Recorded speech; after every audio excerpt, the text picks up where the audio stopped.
concrete walls. There's a place for us where we could go, where we could be alone. Between city lights, we don't have to hide. I wanna go, do you wanna follow? There's something in the air, I can't explain it, but it's there. Ain't nobody gonna find us in our secret love affair.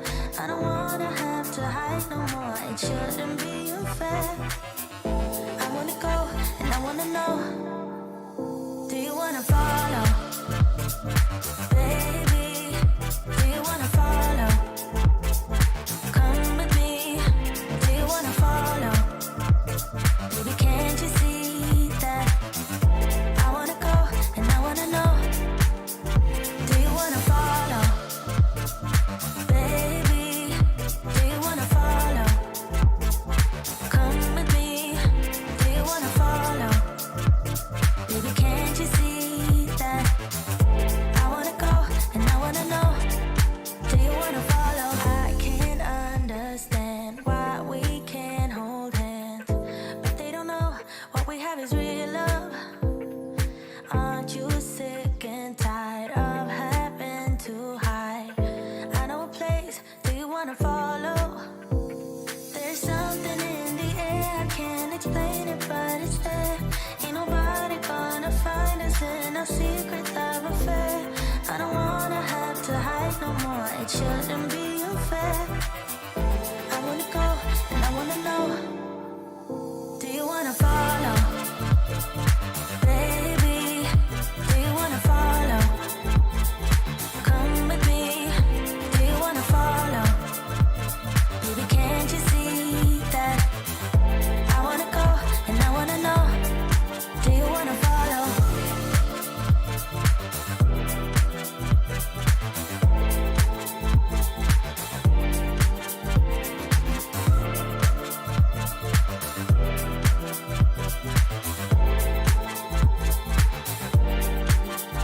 Do you wanna follow? Baby, do you wanna follow?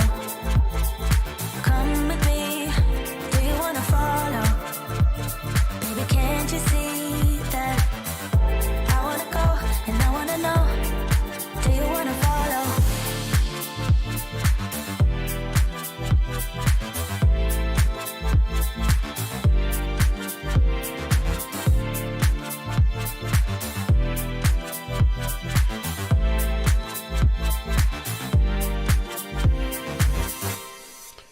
What's up, you guys?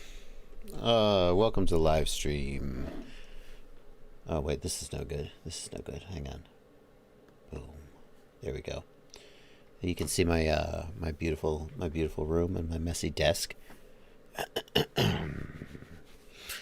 Would you rather have this camera?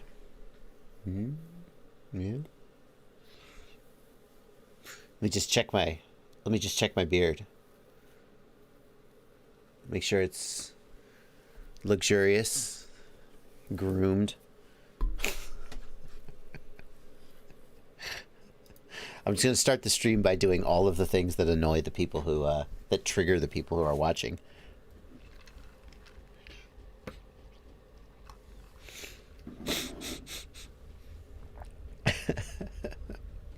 Welcome to the stream, everybody.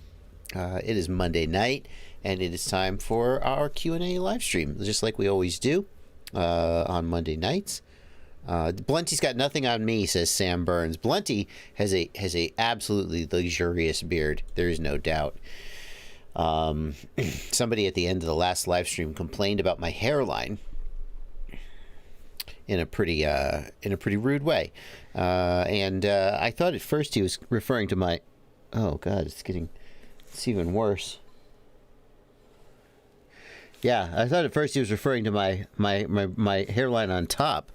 And I was like, hey, you know, what am I going to do? Get hair implants? Should I get hair implants? No. Then I realized afterward he was probably referring to my beard. And I don't know what it is. As soon as you grow a beard, apparently, like, I'm sure that if I had like a full beard, no one would be judging where I chose to shave. But something about having a beard means that people get really, really offended about there being hair on your neck. I got news for you. Oh. It doesn't stop at my neck.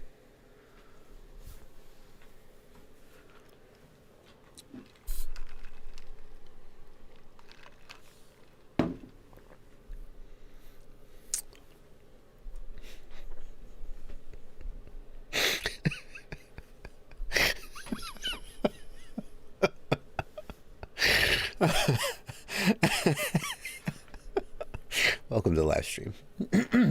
We will be keeping the live stream family friendly. Parents, you do not need to hide your children. That was one off. One dislike appeared. Let's go look at the analytics. Yeah, so far the analytics are still going up. Let's give it a minute.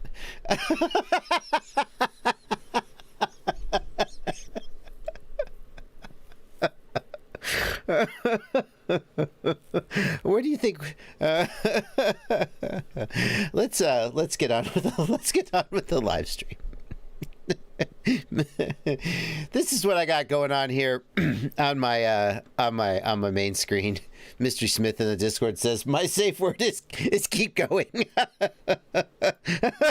We got Sheldon hyperventilating here. My eyes from D Reckless. If anybody wants more of that, my OnlyFans is in the video description.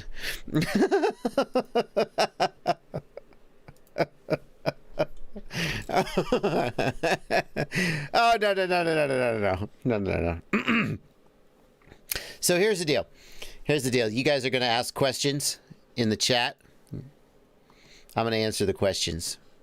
I'm going to answer most of the questions, some of the questions. Let's face it, there are too many questions for me to answer them all. The chat goes by too quickly. So if you want to make sure I get to your question, hit this $sign down here. It'll leave a super chat that I will definitely get to at some point in the stream. There was a super chat. Why do I not see it in the viewer activity? Okay, that's effed up. There are 2 super chats. Where are they? Hello, YouTube. Get your stuff together, YouTube. I'm going to reload the page. Fingers crossed. Viewer activity. There they are. Oh, but once again, the pinned post is covering it up. Unbelievable. So, I will get to those super chats a little later in the stream. Let me get this Michael Nelson one out of the way real quick, because Michael's being covered up by this floating thing. Michael Nelson, thank you for $5 super chat. I want to thank you for everything you do for FPV and hope the stream goes well. Well, it's off to a great start, Michael, so I think we'll be okay. I also certainly could not start the stream without acknowledging these wonderful, wonderful people. Ah! Sorry for shouting.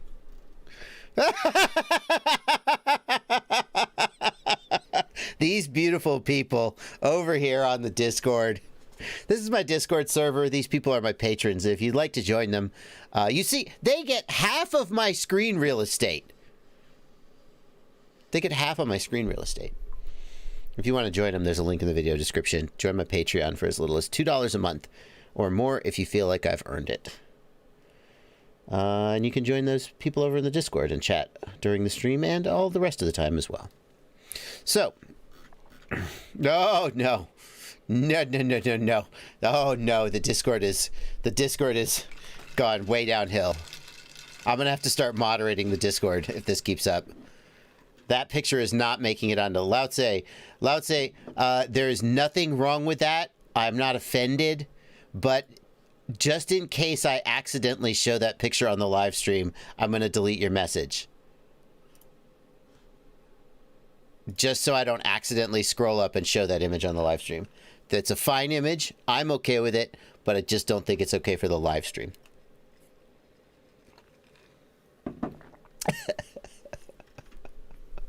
Okay. So let's do some Q&A.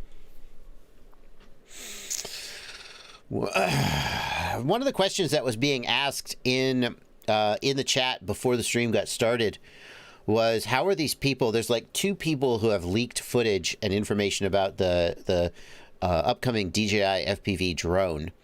And how are these 2 people leaking information? And all the big guys, you know, like the Rotor Riots, the flight tests and so forth, are mum. Why are these people? And somebody actually asked me in my comment section, how are you getting scooped by these other guys? And I was like, because I would like to ever talk to DJI again. These guys who are releasing footage, one of them was a person, I don't remember who it was, and if I did remember, I wouldn't say anyway because it's unimportant. But one of them was a person who put flight footage up.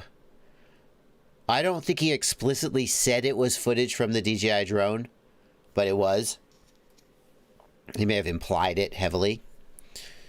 And as far as I know, he was an official like DJI tester, a pre-release person who had the drone, who was authorized to have it, and he put the footage up when he wasn't supposed to, and then the video disappeared. So presumably DJI said, "What are you doing, you maroon?"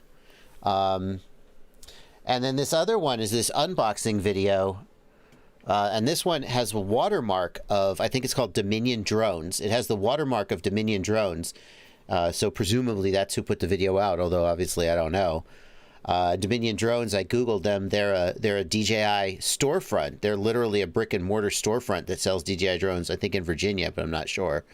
And they apparently released this unboxing. And then that video got taken down, although someone downloaded it and re-uploaded it. But presumably, DJI is annoyed at these guys and may take...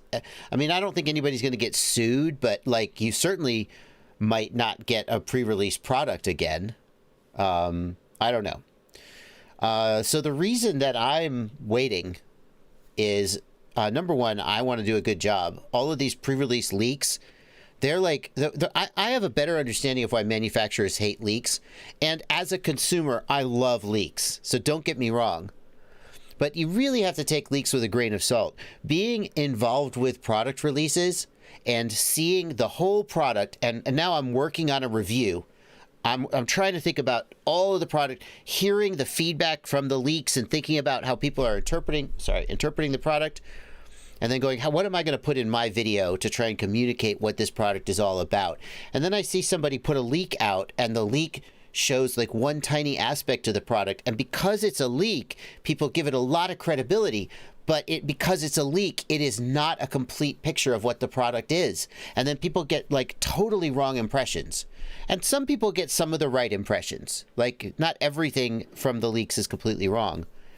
But if I'm DJI, I want to release this product, and I want people to know what the product is about. I don't want them to have a mistaken impression based on a half-assed leak by somebody who didn't know what they were talking about. So the flip side is, as License to Drive points out, it also drums up a lot of interest. True. But the bottom line is that if you get this product before the official release date, the only way to do that is to be under non-disclosure and to agree to honor the embargo. So you can decide whether you are okay with that or not. And when somebody says, hey, we're coming out with a new product, do you want to be a part of it? I mean, sometimes I say no. Sometimes I say I'm not that interested. It's not something I would want to work on. But in the case of a new DJI product, I think you always say, yes, please, can I see what you're doing? And then you wait for them to give you the green light. So, but I would say this. A few of the conclusions that people are making from the leaked information are dead wrong. I wish I could be more specific, but I'm already flirting with that whole NDA thing. And I am going to delight in destroying them when I release my review. So.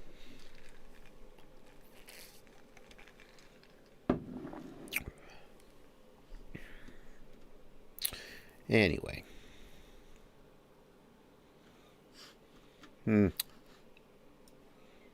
15th. I did start the right stream. Somebody in the Discord is having trouble getting into the stream.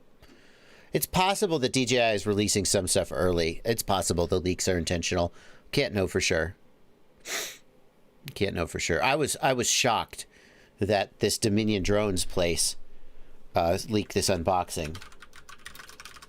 No, it's not Dominion Drones. Is it? Yeah, Virginia. About Us. So the video that was leaked, the unboxing that was leaked, was watermarked Dominion Drones, and I looked them up, and they are a store hours and location in Pembroke Mall. They literally have a storefront in a mall where they sell DJI drones. And I'm like, how does this company jeopardize their entire relationship with they're a DJI store? So if they piss off DJI, their entire business is gone. How do they jeopardize this relationship by breaking an embargo? And maybe they didn't. Maybe it was an authorized leak. I don't know. Lee Kitching wants to know if I'm going to do a V2 goggles review again. There is nothing. I wish I could get this message out more firmly, because people are saying, hey, are you going to update your DJI goggles review? There's nothing to update. The V2 goggle is exactly the same as the V1 goggle if you are using the Air unit and the Vista. Except that the V2 goggle has been, DJI has said they will enable in a firmware update later, they will enable the ability to output video over USB to a smartphone. And it takes 6S input, whereas the V1 only takes up to 17 volts. That is it. That is it. So there is nothing to update about the V2 because from the perspective of FPV pilots, nothing has changed. When this new drone comes out, there will be new functionality in the goggles related to the new drone. And then it will be time to talk about the goggles in the context of the new drone. But as far as FPV pilots go, nothing has changed, and there is nothing to update. Are the V2s backwards compatible? Asks Sam Burns. Yeah. The V2s work with the Air unit and the Vista exactly like the V1s do.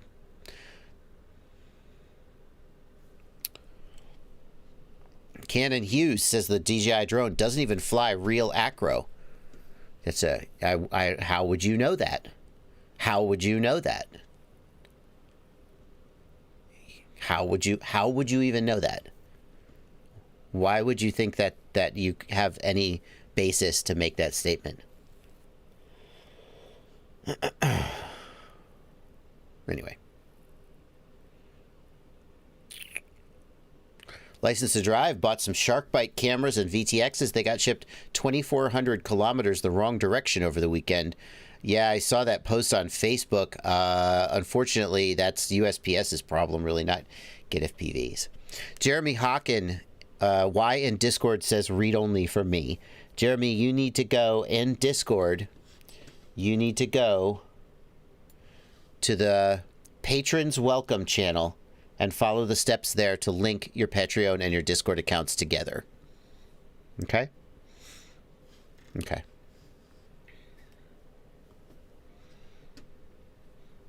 Nathan T in the Discord says, I seriously doubt the DJI drone does acro and obstacle detection. Now see here, Nathan is speculating. And I'm fine with speculation. I partake in a little speculation myself. Nathan says he seriously doubts the drone does acro and obstacle detection. That's different than saying it doesn't do that, as if it was true. Stu Pedasso says, Joshua, why do you think you're the only one with it? Here's the deal, Stu. I know there are tons of other people out there who have it. I also know I know which statements are and are not true about it. So if somebody says it runs on plutonium, I'm just making up a fanciful claim about it that couldn't possibly be true. See, if somebody said, I hear it runs on plutonium. Well, I know whether it runs on plutonium because I have it. And if you have it, then you also know whether it runs on plutonium. So if you're out there going, I hear it runs on plutonium, and I go, why would you say that? I mean, either it runs on plutonium or it doesn't. So specifically, yeah. You heard it from Bubby. Oh, really? I heard from somebody's sister back at 31 Flavors that Ferris Bueller passed out at, I don't know. You hear things. Anyway.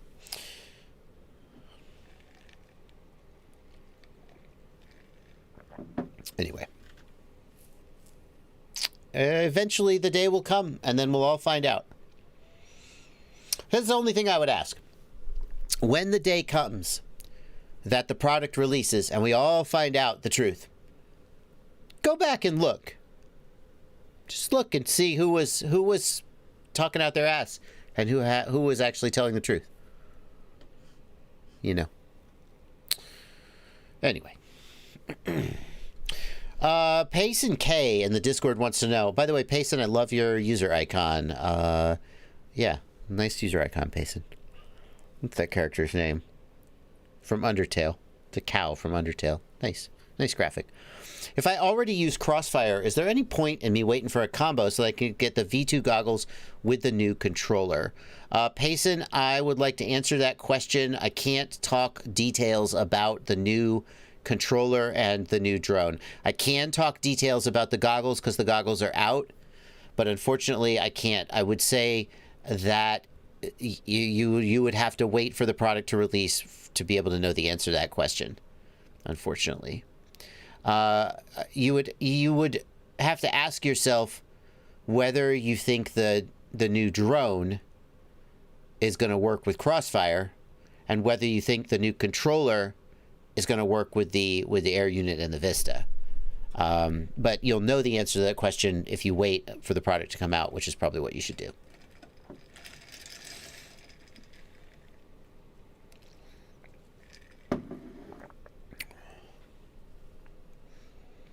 Jeffro FPV thinks that the new controller is only for the new drone. Yep, more speculation. We'll have to see. Why is the DJI goggle not available in the EU? Asks Bastian Sonderman. Bastian, I assume that it's just out of stock, but is the V2 not available from any EU resellers? I don't know the answer about that. I wouldn't know. McReels is going to have trouble sleeping tonight thinking about my disturbing chest rub. I don't want to know whether you're horrified or distracted by my chest rub.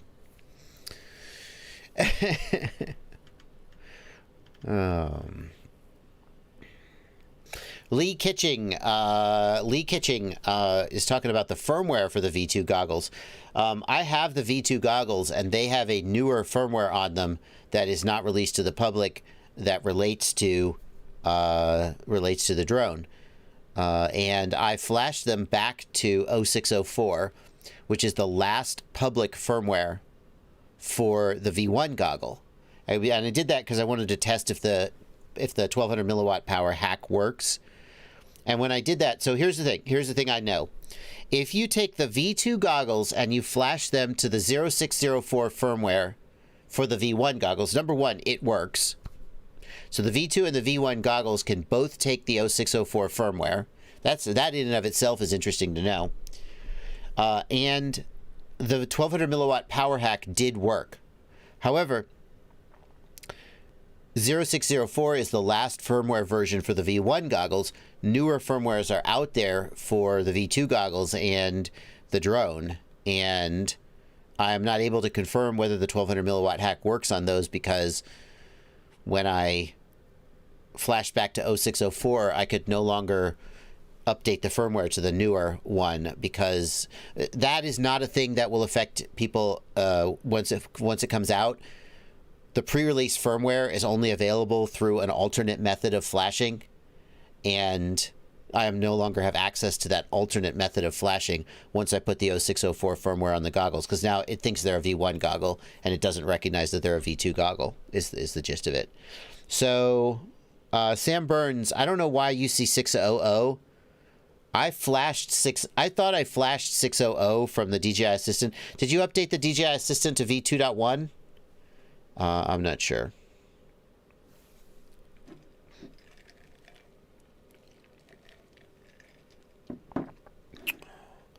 Do you think FPV pilots would like the new DJI drone? Just mentioning that question to say again, I can't answer any questions about the drone or the controller because they haven't been released, and that's why I'm ignoring all the future questions about the drone or controller.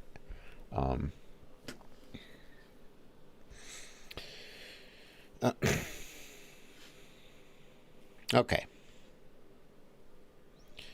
So the hack works for the V1 goggle, for the V2 goggles, if you put the 0600 or the 0604 firmware on it. But it is still up in the air whether the 1200 milliwatt hack will work on firmware going forward.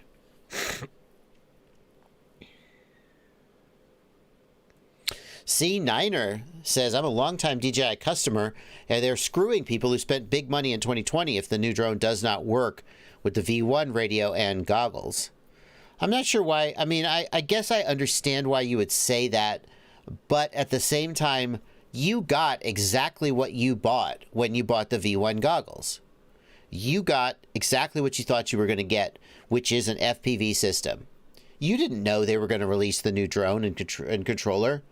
And you didn't make your buying decision based on the assumption that it would be future compatible. And in fact, if you did, I mean, if you look at DJI, they got the DJI goggles, and those support OcuSync, I think. Anyway, I don't think you got ripped off because you didn't buy on the assumption that you would have this, and you got exactly what you purchased. And I feel like you got a good deal.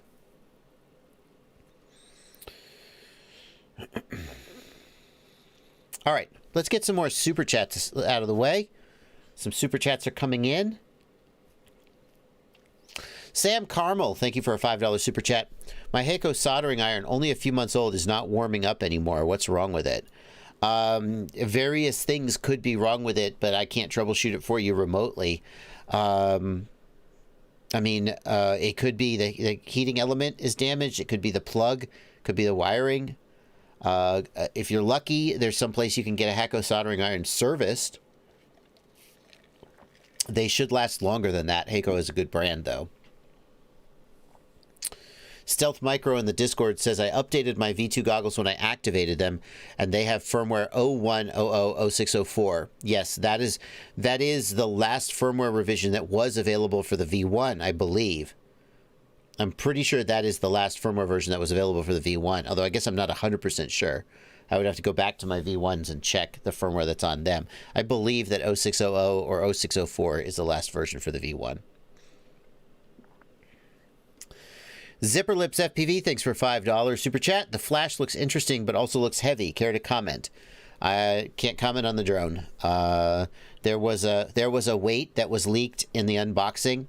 The unboxing included the spec sheet for the drone. You can decide if you feel like that was accurate information or not, but I wouldn't be able to comment on that. Yoni Musher, thanks for a $1 super chat. Hectectica, thank you for a $5 super chat. What does DJI do well that other manufacturers could learn from and vice versa? I mean, I'm not sure I can answer that question, because what DJI does well today also involves having an enormous user base and essentially unlimited money. And that means that they can do things well that other people cannot emulate. And it's a reason why SharkBite will always struggle to match DJI for quality and price. And I've said this before, I've said this for forever, that the way that SharkBite can win this fight is to do things that DJI can't or won't do, and mostly won't do, because DJI can do whatever they want to do because they have essentially infinite money. So, what I would say is that DJI almost never delivers a product that fails to deliver on what it says it will deliver. I've seen DJI release products in the past that that customers were like, I wish it had a 4K camera, or, oh, it stinks, we were hoping for more. They sometimes disappoint customers in what customers hoped they were going to get, but they always seem to deliver on what they say they're going to deliver. And their products are really well engineered. Todd Tube, thanks for a $10 super chat. Can you use channel 4 on the Crossfire Nano RX with any smart audio capable VTX? And if so, that's awesome because you don't need a VTX table. Yeah, Todd Tube is pointing out that on the Nano RX and other Crossfire receivers, you can go into the channel output map and set IO4 to smart audio, and you can wire your Unify video transmitter directly to IO4, and then you can control the video transmitter using your Crossfire Lua script. So the advantage of this is that you don't need any VTX table. Betaflight, the flight controller is no longer involved in managing the video transmitter. The downside of this is that you can't use the Betaflight OSD to manage the video transmitter. You want to do low power disarm, where the quadcopter turns itself down to 25 milliwatts when you disarm? Can't do that if you use smart audio through the Crossfire. You can only manage it using the Crossfire Lua script. So I think it will work with any smart audio capable VTX. However, you will be safest to use officially licensed smart audio VTXs, like the TBS Unifies, obviously. The Rush Tank is another one. The Rush line has officially licensed smart audio. And what that means is that the TBS has checked their implementation and kind of signed off that it is correct and will work. If you get a third-party VTX with smart audio, it is possible that it will implement smart audio wrong and it will work. Maybe it'll work with Betaflight because maybe Betaflight is not quite so strict. I don't know. I think it will work, but I wouldn't be sure it would work unless it was an officially certified VTX. Layman Board FPV says you can hook it up to the flight controller and the Crossfire receiver at the same time. How would that work? How would that work? I would love to know if that's true. If they were both hooked up, wouldn't their signals conflict? Wouldn't they, like the flight controller would say, go to channel race 1, but the Crossfire receiver would not be telling it to go to race 1 or whatever. And the two serial signals would like overlap. So how would that work? I would love for that to be true, but I don't understand how that could work. Salman Khan wants to know, is it fair to expect to learn acro mode on a Mobula 7? A Tiny Whoop will teach you basically how to fly in acro mode, but as far as doing freestyle tricks, a Tiny Whoop is not ideal because it has very low weight, and so the way that it flies is very different. It doesn't have a lot of momentum. So most tricks done with a Tiny Whoop are going to be done with the throttle raised. If you lower the throttle, you just immediately lose all your speed. And so doing acro with a Tiny Whoop is very, very different than doing it with a 5-inch. You can learn acro. It would be better to learn acro in a simulator, though.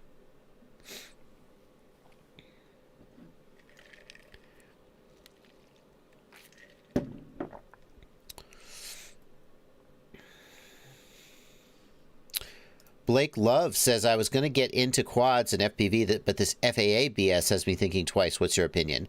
I've got a video I did with Dave Messina, Kenji Sugahara, and Vic Moss talking about the new remote ID regulation. You can watch that whole video if you want the details. The takeaway is that for people who want to comply with the law, remote ID is no longer the existential threat that it seemed like it would be a year ago when the proposed rule came out. Some people are mad that any regulation at all is happening and still want to fight. Some people think that it goes further than it should and would like to push it back. And if you're one of those people, I am also one of those people and am continuing that push. But if you are just a normal Yahoo who wants to fly, number one, remote ID isn't even going to be a thing for 3 more years. And number 2, when it comes in, it seems like it will be relatively simple and inexpensive to comply with it. So don't let the FAA remote ID thing scare you away from getting into FPV. That's what I would say.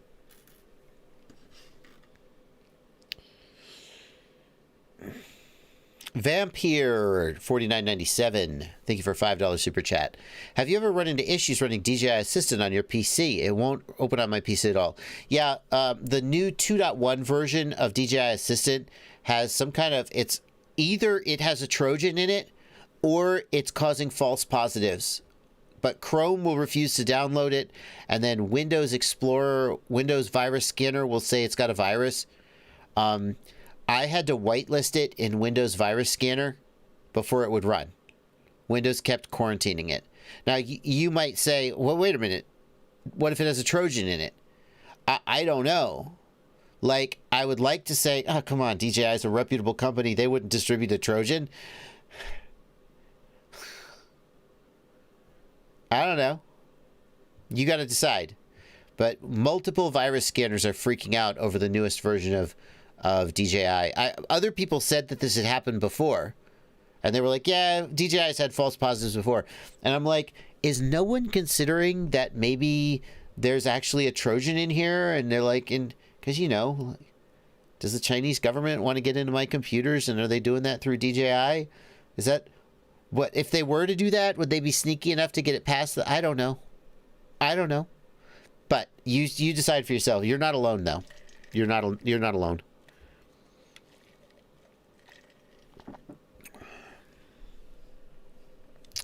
Huff19 FPV, thanks for a $5 super chat. After I installed my motors, I tried to spin them manually and they won't spin. I don't want to wire them unless they spin freely. Huff19, you may want to look up a thing called FET drag. FET drag. It may be normal for there to be a little bit of drag when the motor is wired to the ESC and the ESC is powered down. It may be fine. Do a search for RC model reviews video about FET drag. F-E-T. FET drag.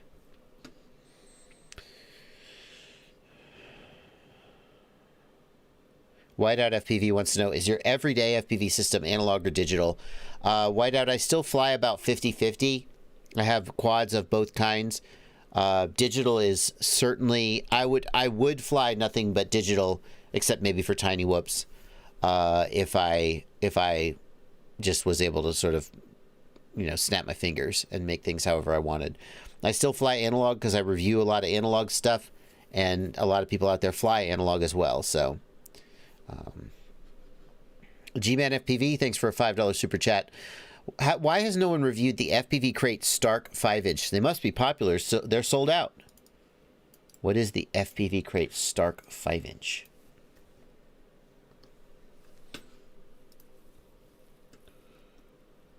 Oh, it's a frame made for FPV Crate. FPV exclusive. Designed by Santiago Espindola. Excuse me for the slurping. Manufactured in conjunction with T-Motor.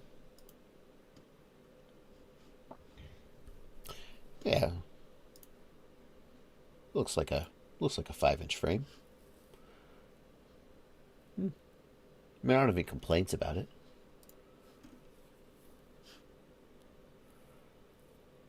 Huh. Well, yeah, there you go.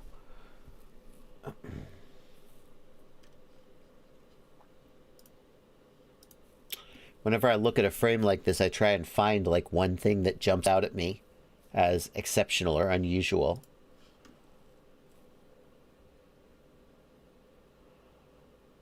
This looks pretty standard.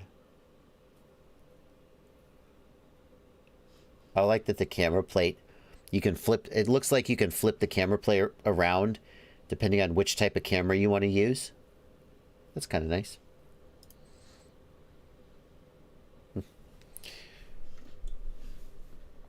I mean, nothing about it really jumps out at me and blows me away either. But, you know, I don't hate it either. $45. Ohmed out FPV, thanks for a $5 super chat. How do I get more punch out of my 6S Nazgul 5 V2? This is Ryan Trent from Rogersville. Hello, Ryan Trent from Rogersville. How do you get more punch from your 6S Nazgul 5 V2?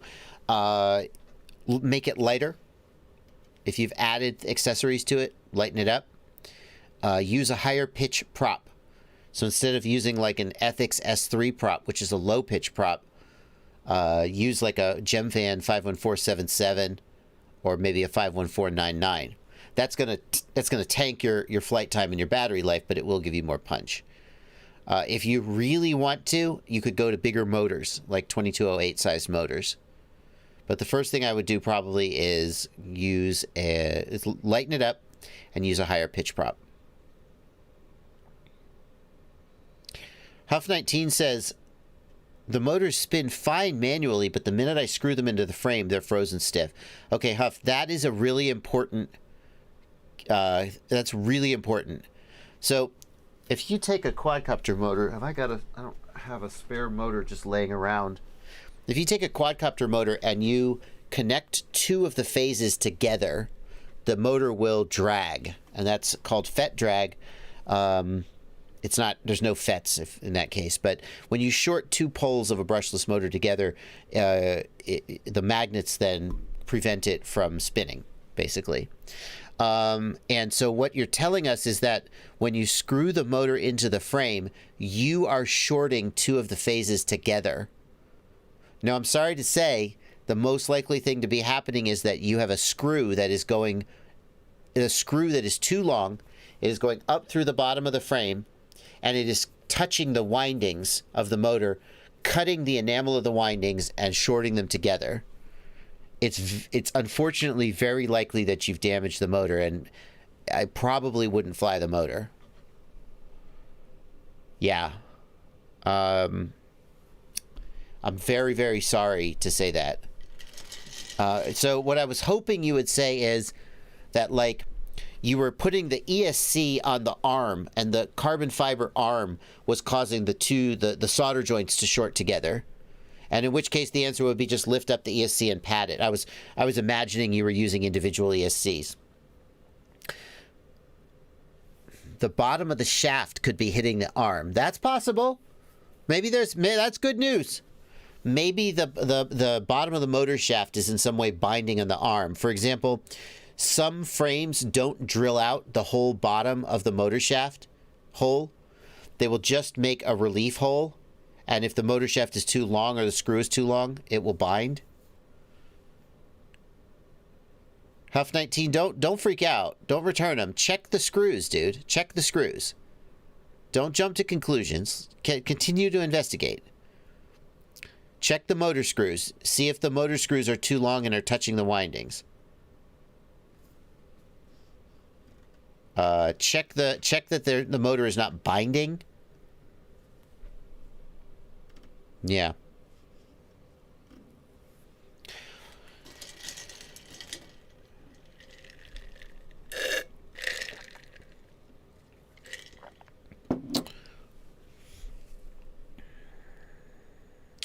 Yeah, look if there's something binding. That's the first thing I would do, is I would look and see if there's something rubbing or binding.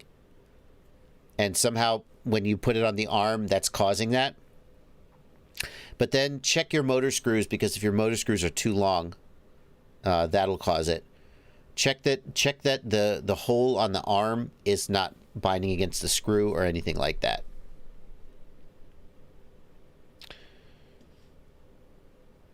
All right. Is it a nozzle? It's a nozzle, so it should be drilled through the center. Thank you for pointing that out, B-Man FPV.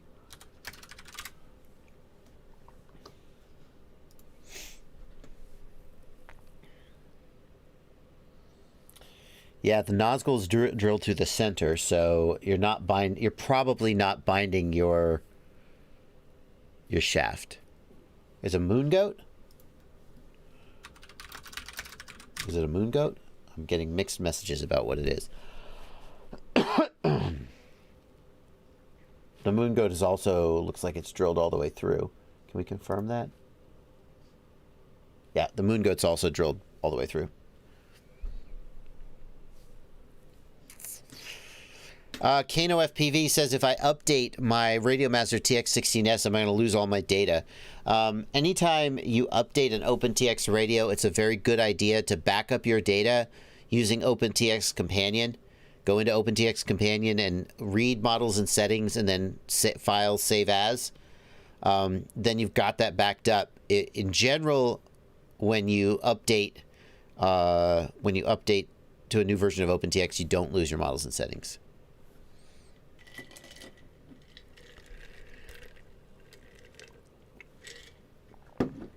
Whiteout FPV says, do you think that Byte Frost is a good middle ground for people who don't want variable latency but also want higher image quality? Absolutely.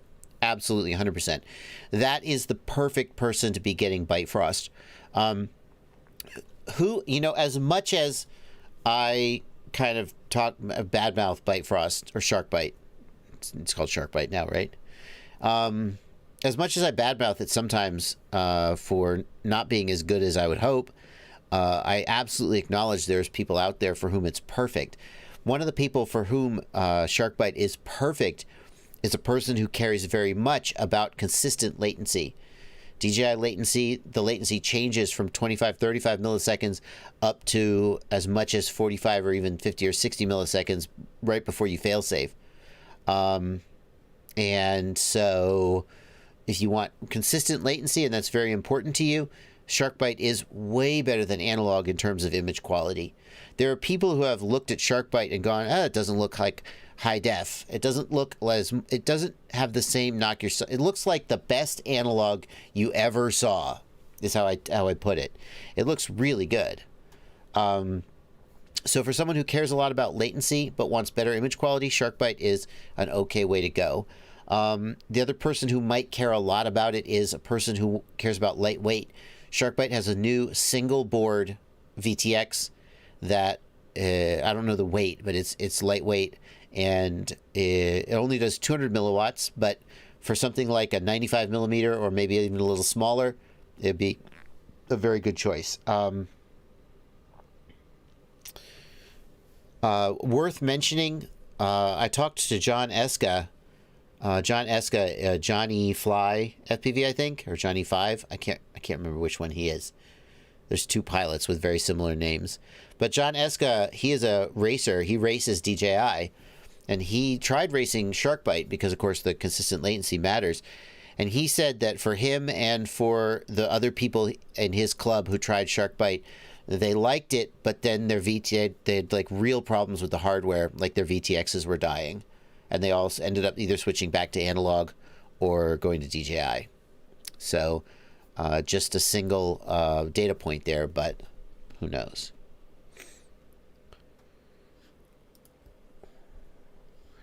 I'm looking at this picture here of Huff's motor. So Huff, it's pretty clear that your screws do not protrude above the motor base. Like we can see right here, there is 0 screw going above the motor base, right? The place where so what people do is they look right here and they see this gap and they go, nah, my screws aren't touching my motor windings. But you can also get contact here where the where the wires exit the motor, and a screw can like cut into that and short it out. But I don't think that's happening for you because we can just clearly see that the screws do not protrude above the base at all. So I feel like your screws are fine. The other thing is he says he's installing some. Can you try it without these 3D printed things? I mean, is it possible the 3D printed thing is related?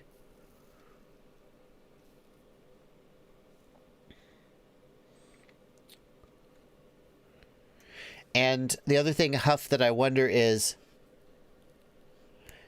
is the motor soldered to an ESC? Does it still happen if you desolder the motor from the ESC? I wonder.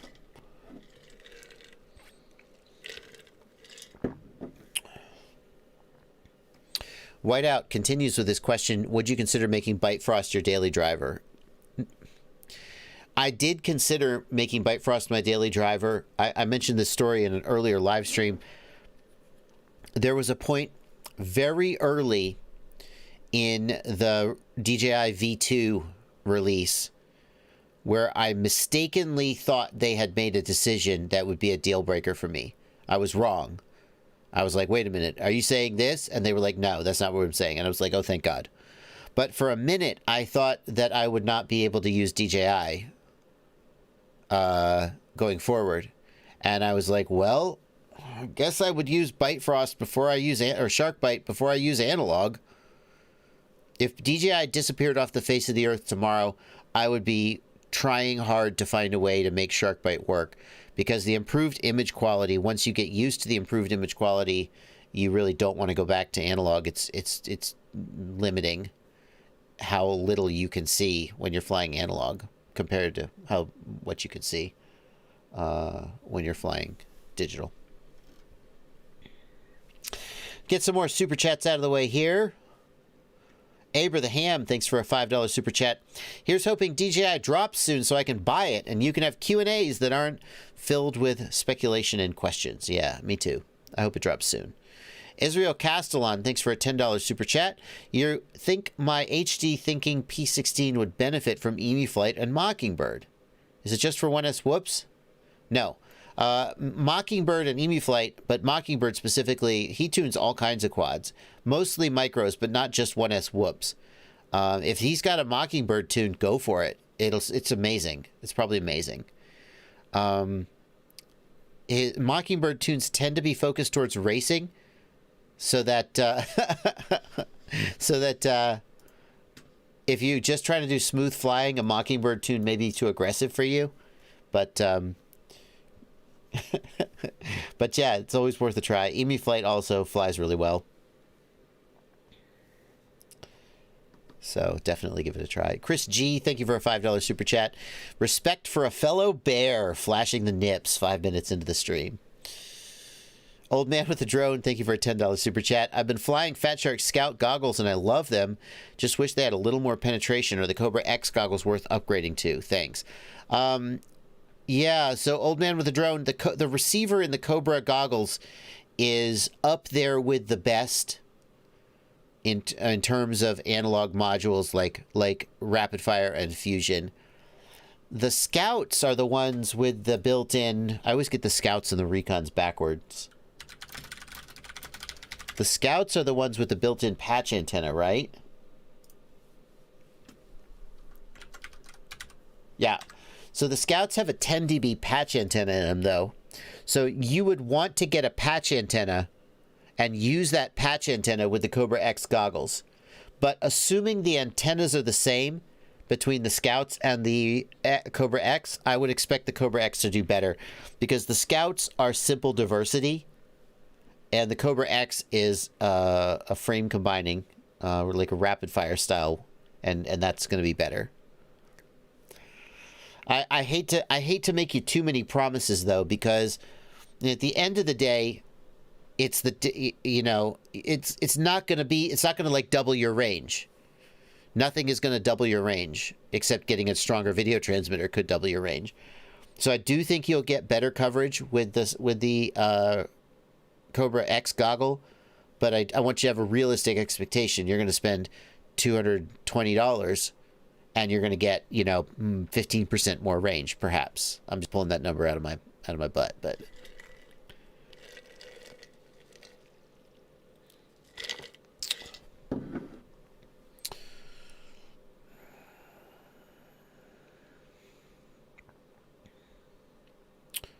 yikes. Marco Savidis asks in the Discord, any clue why my TBS Tango 2 would stop charging via USB and not detected by the PC? Entering bootloader doesn't work either, and TBS support wasn't able to help me. What do you mean TBS support wasn't able to help you? Who can help you if not TBS support? You have a broken Tango 2. Send it to them and they will fix it, right? I mean, if it stops charging via USB, it sounds like you have a bad USB port there, perhaps. If you didn't want to send it off for repair, you would buy a new V3 main board. I don't know. We're missing some part of this story. Like, why would TBS support not diagnose that as a broken mainboard and send you a new mainboard, either under warranty for free or offer to sell you a new mainboard? Like, I'm not trying to, I don't know all the details of the story, so I'm not going to badmouth TBS support. Some aspect of the story is missing. It sounds like you have a bad mainboard. You should get a new mainboard. And presumably TBS support would know that too. So we're missing some part of the story. Edwin Ramirez, thank you for a $5 super chat. I need help with a Maytech video transmitter 5.8G mini VTX. It was updating and now it's not working. Only the pit mode light stays on. You were updating the firmware on your VTX and the firmware was interrupted. In some cases, that would mean it was bricked. Now, I don't know enough about that Maytech to know if there is some kind of a bootloader mode you can get it into that would help you save it.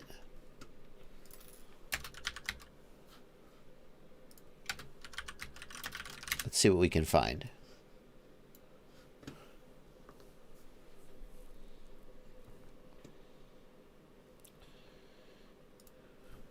I'm looking for info about updating this firmware.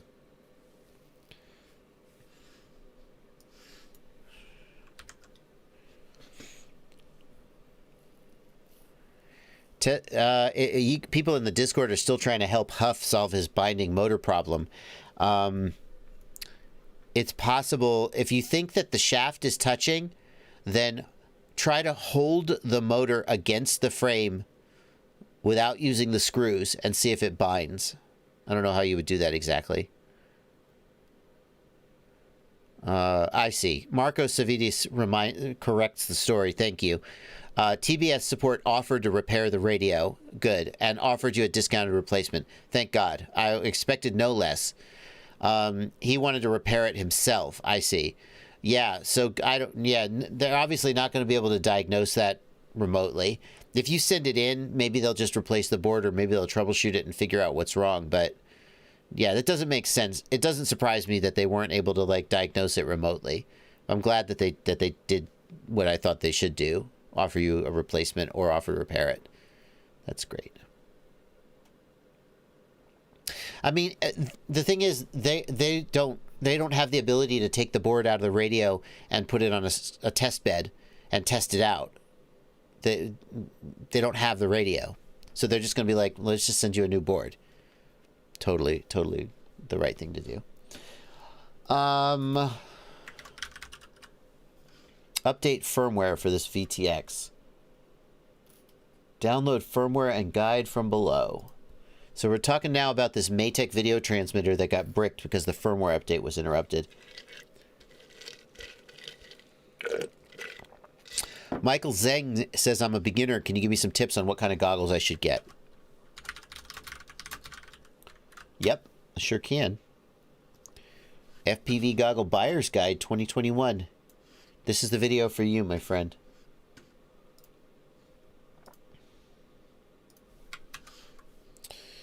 Michael Zeng. There you go, buddy.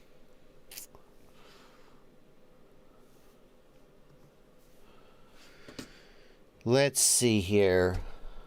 VTX Mini update. How do we update this thing? So hopefully it has a bootloader mode. And you can just rerun. Yeah. So, I mean, the only thing I can tell you to do is to retry flashing it. And if it won't reflash, then I would worry that it was bricked. Yeah. Trigatop says, remember, the best way to get TBS to help you is to mention that Bardwell said they should take care of you. That is the opposite of what you should do. Please do not mention me. Please don't say, hey, Bardwell said you should do this. You'll notice I didn't say, I said, I would hope, and there must be some part of the story that's missing. I didn't say, screw them. How dare they? I almost always give customer service the benefit of the doubt, because I can't tell you how often someone has written me an email And in the email, they're like, you are not going to believe what so-and-so did. They sent me this product, and the product was broken, and then I called them, and they said I could shove it up my rear. Is that the kind of customer service you expect from companies you deal with? I get that email in some form or another semi-regularly. And sometimes I'll reach out and I'll go, hey, because I think if you're a company like Get FPV, a Race Day Quads, a Newbie Drone, a TBS, if you have a customer out there who's dissatisfied, you probably want to know. Maybe there's been a miscommunication. So I'll go and I'll say, hey, so-and-so, reach out to me. You know, what's going on here? And quite often there are aspects of the story that I'm not hearing, or that the vendor has a different version of the story. So I'll almost never say, I can't believe that. How dare they? They should have totally given you a new radio. I'll always hedge that a little bit. But especially TBS, I promise you, if you go to TBS and you say, hey, Bardwell said you guys should give me this new radio and that my radio is broken, that will not go over well with TBS. But TBS and I are on good terms. Trappy and I are on speaking terms. There were times when we were not. I still don't think that that would be the best thing to name drop me to TBS support.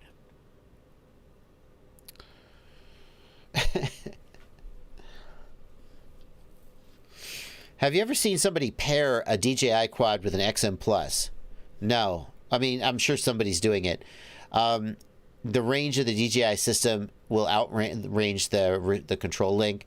So most people who are using DJI are using a long-range control link like Crossfire.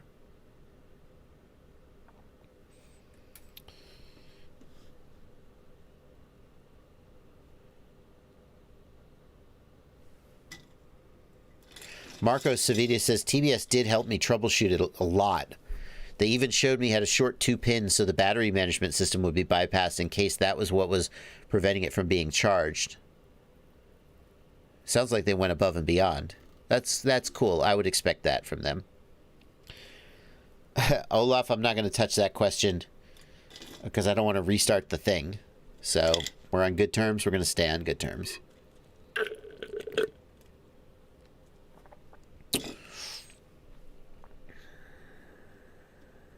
Edwin Ramirez, to cap your question about the Maytech video transmitter, the only thing I can say is try to flash it again, and if it won't flash, I'm not sure what the fix is. I'm not sure. You would have to ask Maytech if there was a workaround, if the bootloader got borked. Lee Kitching, thanks for a £2 super chat, and Chit FPV, thanks for a $2 super chat. What's your favorite 5-inch prop for smooth freestyle flight? Okay, I have to say, I am actually contractually obligated. No, that's not true, but I would feel irresponsible if I didn't say that my favorite 5-inch prop is the Newbie Drone Gemfan Hurricane JB51477. I like big props, and I cannot lie. I like a higher pitch prop. It's going to carve through the turns. It's going to give me plenty of punch and maybe not be quite as smooth or linear. But when I hit the throttle, boy, I know I did it. And it's especially important if you're flying with a heavier quad to have a higher pitch prop. Otherwise, your turns are going to be super sloppy. So, thank you, GemFan, for making this prop with me. Thank you so much. I like it a lot. I confess the 51477 did exist before I put my name on it. I just wanted it in purple and yellow. So I asked them if they would make a purple and yellow one, and in exchange for that, I would put my name on it. And they did. But as far as a smooth linear prop, I mean, I think the Ethics S3 is an obvious choice. I think that's an obvious good choice. Ethics S3. Toxic FPV says those props are the shit. Some of my favorite props. I mean, I like them a lot. Favorite 5-inch prop for smooth freestyle flight. I feel like the S3 or the S4 is a very safe bet. GemFan has a 51433 that Kebab likes a lot. It's got a little bit more of an aggressive profile than the HQ, but also a good one.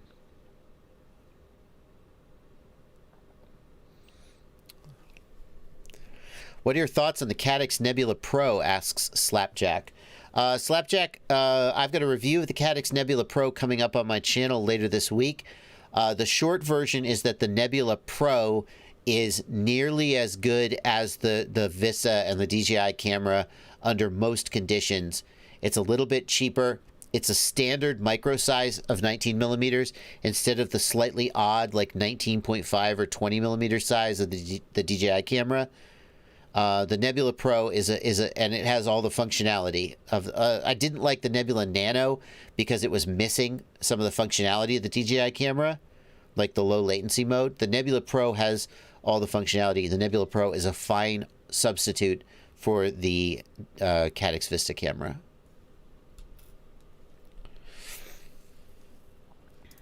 Eric B, thank you for sharing this picture. Boom! How you like that? There you go, buddy. Got those JB props. A big decision of whether to go front to back or diagonalsies. Eric, I would say I'm cringing a little bit. I'm slightly worried about your battery cable here.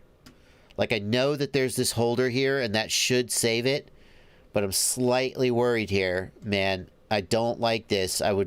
What I would do is I would consider flipping the battery front to back and then tuck the cable underneath the battery strap. And I don't know if I'm going to be able to describe this. Rather than, if you just tuck the cable under the battery strap, then the battery strap can't get a good grip on the battery. What you can do is you can move the buckle all the way down here, pass the battery strap through the buckle, and then fold the XT60 down and pass the Velcro, the outer part of the battery strap, so that the whole battery strap is up against the battery, but then this is also restrained. Let's see if I have a quad here. I can show you what I mean. Maybe. I don't know. I don't have one handy. Oh, that's okay. But I wouldn't want this battery cable just hanging loose here. I think it will get into a prop.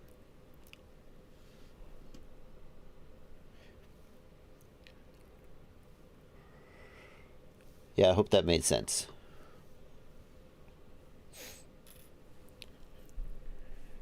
Yeah, that's a good point. Also, Spark FPV points out, by having the buckle on the 45 degree here, the buckle is digging into the corner of the cell. So you definitely don't ever want to put your buckle on the corner like this. I'm sorry, Spark FPV, rather, not Spark FPV, who posted this picture? Eric B, you didn't ask for us to nitpick your battery placement, but hey, what are you going to do? By having the buckle on the 45 here, you're potentially damaging the cell. So always have the buckle flat against the battery. Yeah. Anyway.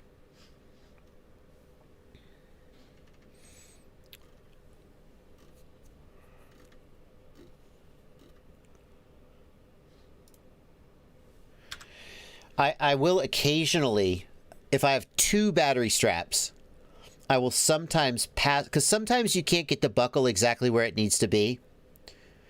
If I have two battery straps, I will sometimes pass the XT60 underneath one of them.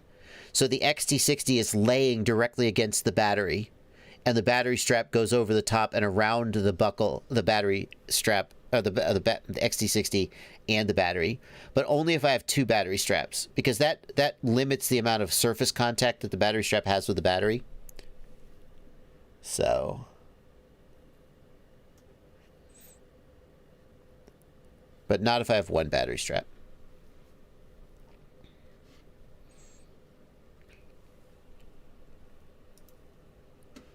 Oh, Huff 19 has figured it out. Huff 19 says that the reason his motors are binding is because this washer is bigger than the motor hole. Yep, bingo. Looks like those Imperial motors are these are the green motors. The Imperials have a recessed screw and wouldn't have this problem. LCV FPV says, I've never had a problem passing the XT60 under the battery strap. It may never be a problem. I just always feel like it's a little more secure to have as much of the rubberized battery strap up against the battery as I can.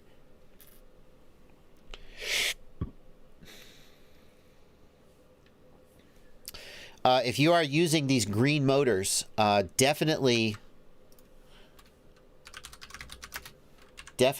go these. Definitely use these encouraged ESC settings.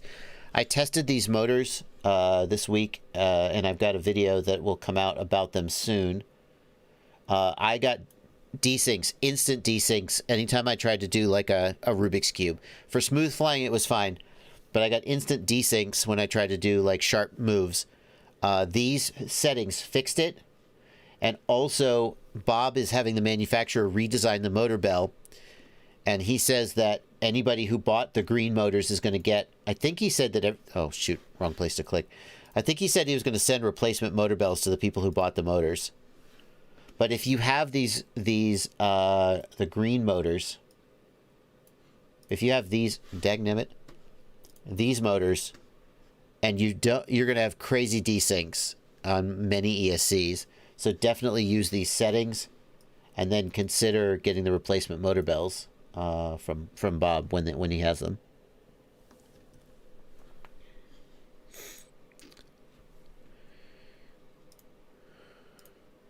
We got a picture here. Yeah. Okay. Yeah. Perfect. Yes, I love this. Let me see if I can show this on the stream. I'm gonna have to download it. Hang on.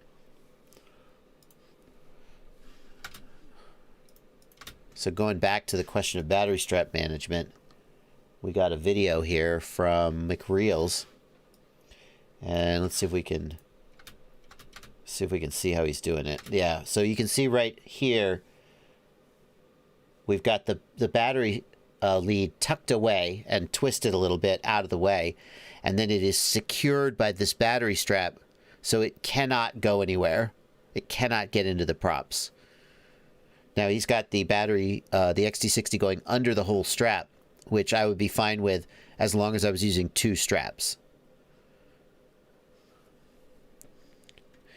MK says, I thought everyone praises Bob's testing and quality control.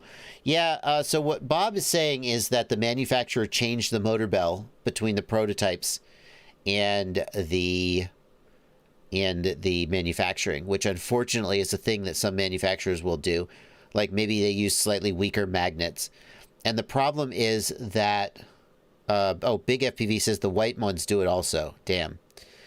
That sucks because the white ones are made by a different manufacturer, I think. So that would suggest that it's a fundamental problem with the motor. The problem, I think, is that Kebab is always pushing the boundary of what is possible so far that I think when you run that close to the edge, then it's easy to accidentally end up in a situation where something goes wrong. And that seems to be what has happened with these motors. That they're very good motors and they fly really well, but oops, there was a defect in the manufacturing or whatever, and whoops, now they're desyncing. One more for those of you who are just dying to learn more about battery cable management. One more picture from the Discord I'll show. This is a great way. Look how neat this is. Right? This is how you should do it, guys. And if you're an experienced pilot, then you probably already do this. But as a beginner, this is one of those things you don't figure out until you've chopped a few battery leads and you see somebody else do it right. So you really want things tucked neatly and contained. Joshua McBride is asking, when I test my motors in Emu Flight, They start fine, but then when I throttle up, the quad shuts down. Joshua McBride, the first question I have is, are you arming the quad or are you using the motor tabs or the motor sliders to slide it? If you're arming the quad, then you could have a motor spinning the wrong direction and it's doing runaway protection. If you're using the motor sliders, then I would ask if you have a smoke stopper, and the smoke stopper could be shutting it down. You're using the motor tabs. Are you using a smoke stopper?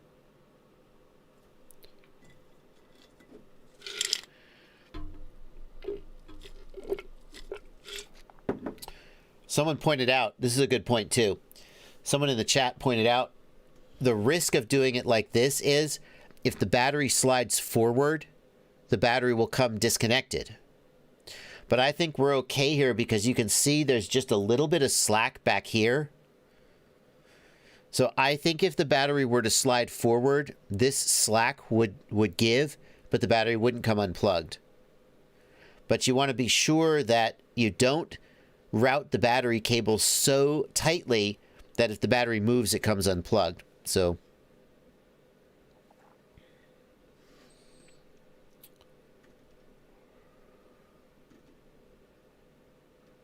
Joshua McBride, you are using a smoke stopper. Okay, so Joshua, the issue is that when you have a smoke stopper, what does a smoke stopper do? It limits current flow. When you spin the motors, current starts to flow. The smoke stopper limits the current flow, and that's why the quad reboots. So take the smoke stopper away.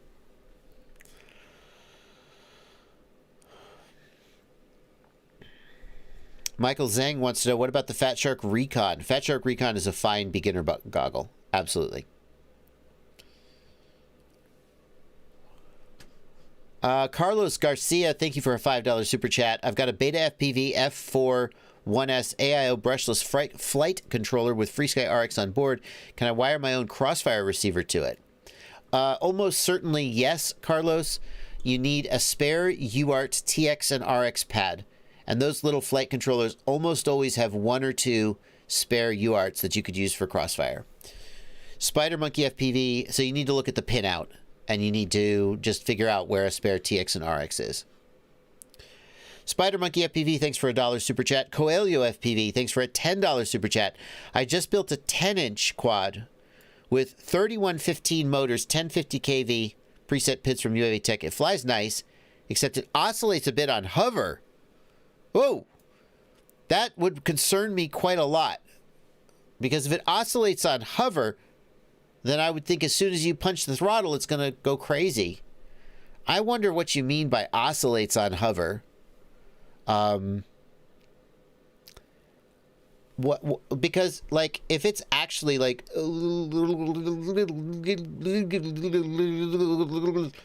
Right, but it's track number 17 in my album, Joshua Bardwell Makes Quadcopter Sounds. If it's actually doing that, like the P term is about to freak out, then as soon as you start punching the throttle and stuff, it's going to just flip out. So, I think you're describing something different than what I think of when I hear the word oscillate. So, what is it doing? Maybe a video would be useful, Coelho.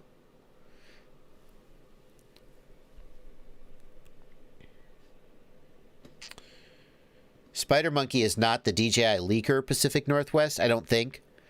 I think Spider Monkey downloaded the video and re-uploaded it. I don't think Spider Monkey is the actual source of that, but I don't know for sure. And Spider Monkey could speak for himself. He's here in the chat.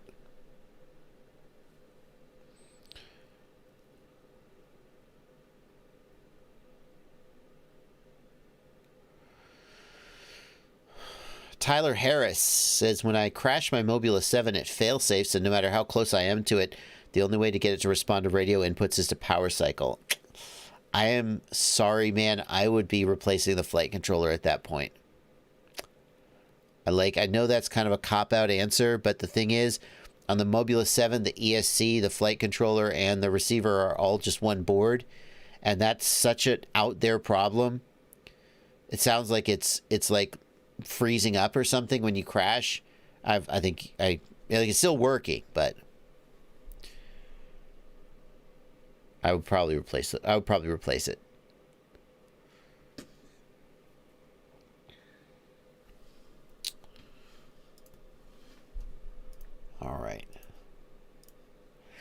We are caught up on super chats. Amazing. Maybe he chopped the antenna, says Nice Stacks. I don't see how that would cause this. The issue he's having is that it freezes up and doesn't come back until you power cycle it. If he chopped the antenna, then when he got close to it, it should pick it back up again. Drones Unlimited, thank you for a $10.01 donation in the super chats. What is your ultimate dream job besides this amazing job? Of course. Huh, what a weird question. That's a tough... I don't know. I just make videos all day. I don't really think about that kind of thing. What would be my ultimate dream job? I don't know. I really don't know. I have no idea. I have no idea. Sorry. I just, I don't really think about that. I just try and, just get my stuff done. I don't spend a lot of time thinking about, you know... I mean, I do spend time thinking about how would I like things to be different than they are now. Like, I'll go, you know... Maybe I should rearrange my closet, or what videos should I make next week, or should I start a line of apparel? But all of the things I think about are within the context of this being my job. And you're like, oh, surely you must have dreams. Not really. I'm living my dream, baby. I don't need to have other dreams. I've always thought car racing would be fun. I'm into car racing. I'm not actually into it. Like, if I could just, I'll tell you what, if I could just snap my fingers and have a different career, I would love to be, I think it would be so cool to be an F1 driver. Like, obviously, I'm, you know, not suited for it, but that's an experience. That's an experience I think would be so cool to have. So, I don't know if I would actually like being an F1 driver, but that's pretty cool. I've always kind of wanted to drive an F1 car. Except the thing is that you can't. You can't drive an F1 car. Like, I saw this, of course, you guys probably all know the show Top Gear. I saw this episode of Top Gear where Richard Hammond got to drive an F1 car. And the problem is that F1 cars... the tires have no grip until you heat them up. And the car has no traction until you have downforce on the wing. So normally, if you're going around a turn and the car is starting to slide and break loose, you need to be going slower. But in an F1 car, you need to be going faster. Because the faster you go, the more the tires heat up and the more grip they have, and the more downforce you get from the wing. And so, like, I watched Hammond try and drive this car, and he's no slouch when it comes to driving cars. And he still, like, could not get lap times worth a damn because he could not go fast enough to actually make the car drive like it should. And I thought, that's so freaking cool that there's a car out there that the only way to actually make it go fast is to make it go faster. Like, that's so freaking backwards. And I thought, just what an amazing accomplishment. F1 drivers, their reflexes, their skill, they're peak humanity along a certain axis. And you know, what's cooler than going 200 miles an hour, you know, with whatever 700 horsepower behind you. So if I pick another career, at least for the sake of this live stream, I would go back in time and become an F1 driver. There you go. Right, it's literally a car that if you are not driving it at the edge, then it will just not go. The only way to drive that car is at the edge, which is like, Jesus, so cool. Yeah. I really enjoyed that episode. Anyway. Thank you for the super chat. What a weird conversation, but KCFPV, thanks for a $5 super chat. What would cause your quad to have a slight wobble while flying straight? It started after a crash. Nothing's broken and everything is screwed on tight. Well, since it started after a crash, something's broken. Right? Something's broken. I mean, you think nothing's broken, but it started after a crash, therefore something broke in the crash. Occam's razor. So you got to find what broke. Could be a flight controller. You could have dinged up the gyro on the flight controller. You could have a bad motor. I'm very, very sorry that there is no... You just have to start inspecting things and changing things until you fix it. Here's what I actually would suggest you do, Casey. Throw the quad away and build a brand new one. Okay, that's not an option for most people. But it's going to be super frustrating to track down what broke. Because you're going to be like, well, is it the motor? I don't know. The motors look fine. Maybe I'll replace the motors. And you buy a new set of motors and it still does it. And you're like, maybe it was the flight controller. Maybe the gyro got messed up. Maybe I'll replace the flight controller. You replace the flight controller. It still does it. And then eventually you've replaced the whole freaking quad. So you may as well just build a new one. Could be a cracked arm. Good point. Family Guyver. The frame is it's a fair bet that it's a frame. Like usually if you have a bad gyro, you won't get just a little wobble. So it's a fair bet that maybe you cracked some part of the frame and you haven't figured it out yet.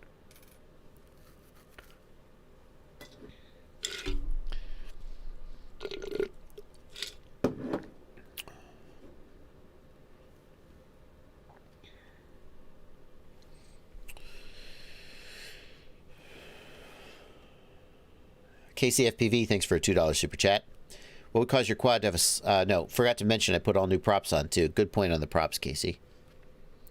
Ciati suggests that you pull the props off and spin each motor in Betaflight Motors tab. Listen for if one is louder, or put your hand on the quad to feel if one is vibing more than the others. Very good point, Ciati. Cozy FPV, thanks for a $5 super chat. I just got the new Cricket stack and flight controller. I wired the motors to it, did not get motor tones on plug-in. BL says invalid, open to ticket with newbie drone. Sounds like you did the right thing. If you wire up a new ESC and you don't get any motor tones on plug-in, something's wrong. The ESC isn't working. Flying Monkey suggests you flex the arms. Sometimes it's hard to tell if an arm is delaminated. But if you flex it, you'll see the carbon layers kind of separate. Very good point.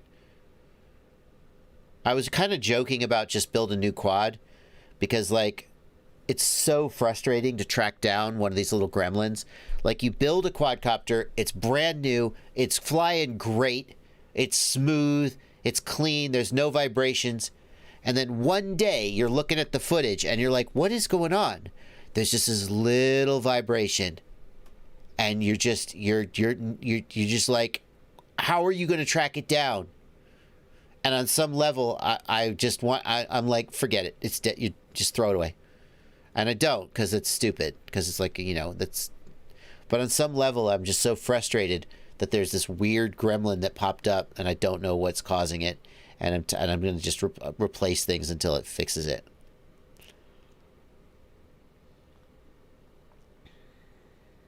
Is IRC Ghost good for bandos? Asks CR Cozy's PP. Yeah, for sure. Yep. Tighten the motor bells. Yeah, you don't want to over-tighten them. Two things about tightening the motor bells, Techno FPV. Number one, motor screws are usually Loctited, and they are Loctited with the permanent Loctite. So if you are going to mess with a motor screw, you're going to need to heat it. Get a soldering iron tip. Put the soldering iron at, you know, whatever, 400 Celsius, and touch it to the screw. And what you can do is you can kind of feel the shaft. And if you start to feel the shaft warm up, you know the screw has gotten hot. Or just touch it to the screw for 20 or 30 seconds. But the point is, if you just go in there with a screwdriver and you try and take that screw out or tighten the screw, you're going to strip the screw 100% of the time. The permanent Loctite does not screw around. So then the argument that you need to tighten the motor bell, if you have a loose screw, maybe the Loctite broke loose somehow, but it shouldn't. But if you're going to mess with motor screws, always heat the screw with a soldering iron tip first, or you'll strip the screw.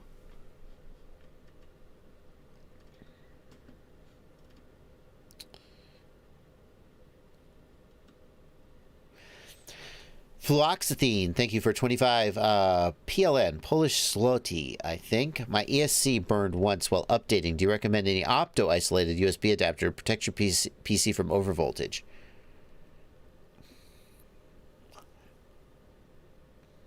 Surely your ESC didn't burn because of overvoltage from the USB port. Like, I don't know why your ESC... something doesn't add up here. The ESC was plugged in, because you have to plug the ESC in order to flash it. And while you were updating, it burned. My gut feeling is that those two things are a coincidence, and they're not related. I don't recommend any opto-isolated USB adapter. I don't think you should need one. Your USB port absolutely should not put out more than 5 volts. If it does, your motherboard has got a problem. And I really think that's unlikely that it put out over voltage. I mean, I can't be 100% sure that it doesn't. The other thing is that the ESC was not getting power from the USB. The flight controller was powered from USB, but the ESC was powered from VBAT. The ESC doesn't get power from USB. Exactly. Thank you, Metal Dirt Skin. So if your ESC fried while updating, it is not because of overvoltage from the USB port. There's just no metric whereby that can happen. Laozi, that picture is worse. It's worse, Laozi. You made it worse. When we could see what the guy was wearing, it was still kind of cringy. But now that you have mosaicked out his groin area, it's worse.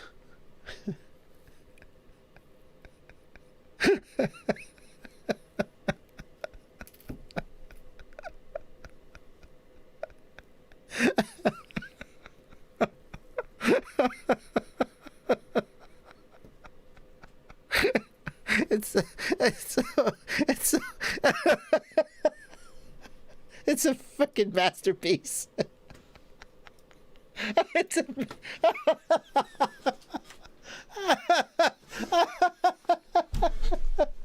fucking masterpiece.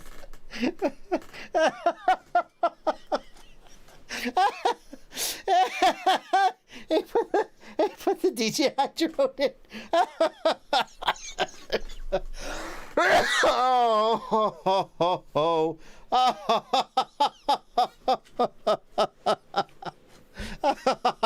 I swear to God, this guy is wearing clothes.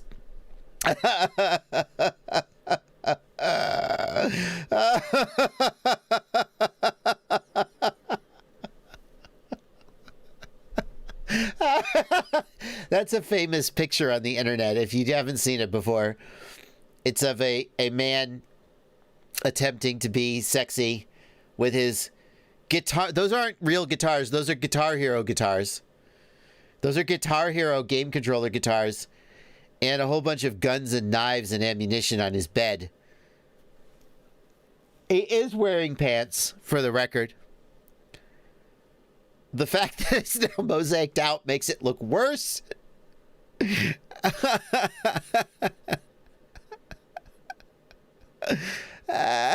Now, thank you, Laozi, for fixing that, my friend. Thank you for that. He got a DJI mask and a DJI drone. I can't. I'm so sorry. I'm so sorry.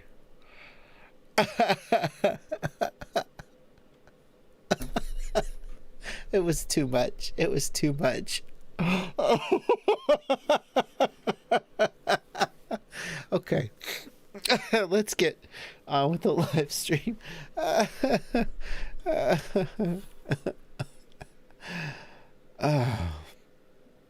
The Burning Man Joshua shirt is still available on Rotor Riot. Store.rotorriot.com still sells it. Someone in the chat was asking, hey, when are you going to bring back the Burning Man Joshua shirt?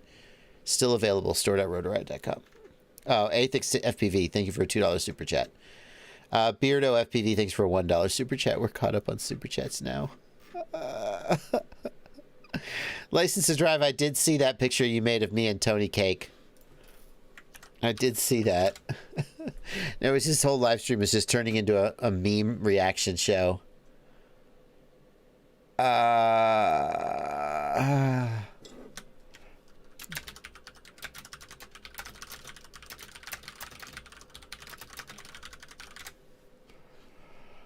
Where's the Tony Cake?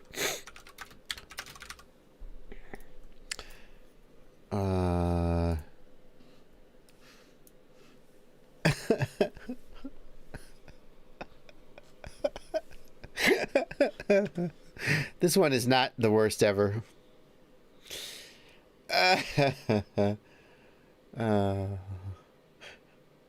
That's some nice blending.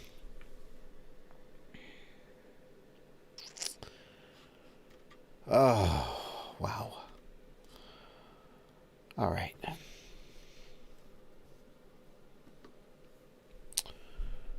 We've so lost track. We've so lost track.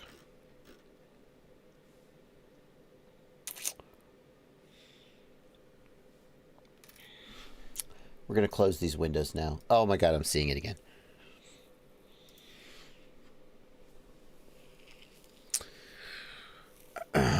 Do you still have the Eachine EV300O? It's dual diversity, but I never saw the module, Hotmail boy. The EV300O, I believe, comes with a single module. Wait, let me remind myself. EV300O. Is that a single module or a dual module? Yeah, so the EV300O is dual module, but it only comes with a single module. You need to buy the second module if you want it. It's the Rapid Mix module.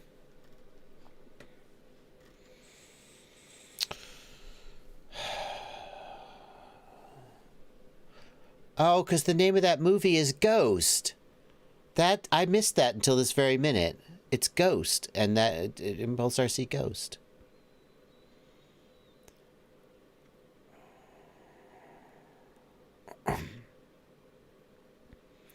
No Agenda FPV, you are correct. There is every angle of my face available. So anybody who wants to do, you know, deep fakes or anything is going to be ready to go.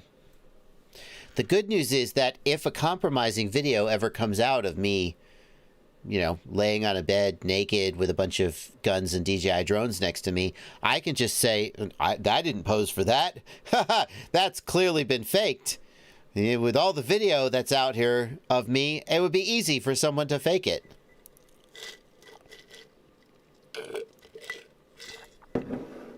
You can't run two rapid fires, IV. That's right. IV, the quadversity on the Eachine goggles only works with Eachine modules. And the reason for that is Eachine modules have an RSSI output pin. Normally, the diversity is done inside the module, and so the module doesn't need to report RSSI back to the goggle. But with the quadversity from Eachine, the goggle has to do the module does diversity internally, and then the goggle has to do diversity between the two modules. And so the modules have an RSSI output pin. If you use a non-Sky Zone, it's really Eachine / Sky Zone. If you use a non-Rapid Mix module, it won't have the RSSI pin, and you cannot do quadversity. So rapid fire, fusion, etc. cannot do quadversity in these. It won't work correctly. I mean, it'll kind of work, but like one of the modules just will never get selected.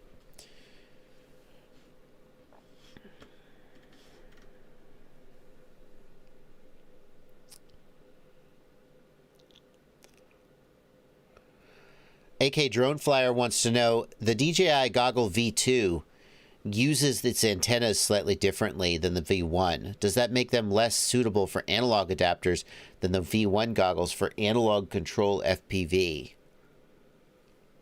No, because the DJI goggle antennas were never used for analog reception. Right? Maybe I'm missing some aspect of your question, AK Drone Flyer. Quadenstein is the you're asking. I thought you were saying you're the only one from Australia in the chat. Anybody from Australia here? Aussie, Aussie, Aussie. My drink was a black cherry Mio squirt. No alcohol tonight, my friends. This is all me. Sometimes people are like, hey, I saw your live stream. Man, you were really... Sometimes people say you were really drunk. Sometimes people say, oh, I could tell you smoked before the stream. I guarantee you, I did not smoke before any of my streams. It's not like I'm not judgy about it. I've said it before. I just don't smoke. So if you saw one of my streams and you thought I looked high, I was just tired. I do drink on stream sometimes, but not tonight. It's all me, baby.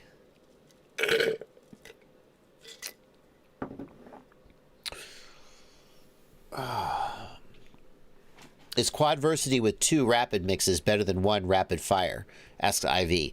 IV, I think the rapid mix module is nearly as good, but not quite as Fusion and rapid fire. And rapid mix still has some improvements to do on their firmware. This has been true for every one of these frame combining receivers. Rapid fire, when it first came out, they had issues with certain cameras and they had to tweak it and they kind of got it fixed. I'm not sure about Fusion. I can't remember. I think Fusion too, but I'm not 100% sure. And so Rapid Mix right now is in their growing pains stage where they have some firmware issues and they need to address them, and they're working on it. But the raw performance of the module, when it's working correctly, is on par with Rapid Fire. I think it's very close. So I would... The question with Quadversity is, what does Quadversity get you? It gets you more antennas. That's it. So you have to know, if you just stick an Omni antenna on all 4 Quadversity connectors, then you haven't really helped yourself. The 2 antennas are covering the same thing and they're not really doing anything. So you need to figure out like what antennas you're going to add to the goggles that are going to cover areas that wouldn't have been covered elsewhere. And that's where you're going to see improved performance. Nope, no edibles, no gummies. I've heard enough for it to, it's not legal in Tennessee anyway, so it's not like I can just go down to the dispensary and get some edibles. But I've heard way too many TikToks about edibles. I would not take an edible before doing a live stream. How about that? Where can you sell your Attitude V5s?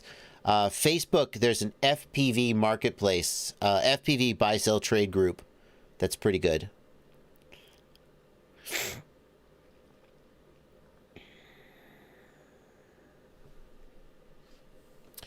Board Boyd says Fusion's fix was getting the V2 board out. The V2 board actually was not a fix to the problem that I'm talking about. The V2 board for Fusion changed the analog receiver module to a more sensitive one. And that's how they got that improvement in performance. The issue I'm talking about is anytime you have a module that is doing sync reconstruction, it has to track the sync pulses from the camera and then decide if a sync pulse has gone missing and regenerate the sync pulses in place of the camera's sync pulses. And the problem is that some cameras have inconsistent sync pulses, and so the module will start generating sync pulses while the camera's sync pulses are still there because the module is confused, and that makes the image kind of, it like rolls sideways. So the module just has to, and what always happens is that they test the module with some cameras and they tune the module to the variance in the camera's sync pulses. But then when they release it, there's some camera out there that has a wildly different variance and it screws up their algorithm. So there's various ways of working around this. I'm confident that SkyZone will come up with one and that the performance of the module will be reliable. For the time being, you saw this in my Cobra review. The Cobra goggle, which uses the same rapid mix receiver that's in the Eachine EV300O and the SkyZone Sky 4X, the image started rolling sideways, and it didn't resolve itself for 5 or 10 seconds. It was kind of going in and out. If you'd have been flying, you could have crashed. I don't want to go too hard because Immersion RC had the exact same problem, and they eventually solved it, but it is definitely an issue today, for sure.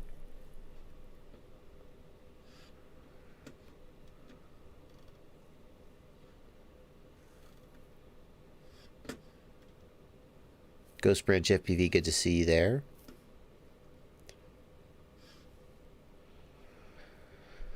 How much would 2 receivers deplete your goggle battery compared to 1? Asks Scott Bichelle. Scott, that's a good question. I don't know the answer 100% because, like, the screens are using power as well. I believe that the modules typically pull between 300 and 600 milliamps at 5 volts. So I think you would notice a decrease in battery life by putting a second module in there. They're fairly high-powered modules compared to the basic analog modules. Paul Courtney says, I ordered the Radio Master TX16S and Crossfire 2 months ago from FPV Crate. They're still not available. Do you think it's the Crossfire that's doing it?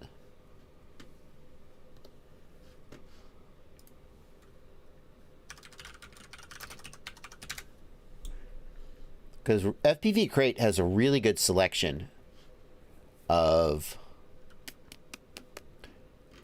Radio Master stuff. Some of the best, actually, in the US.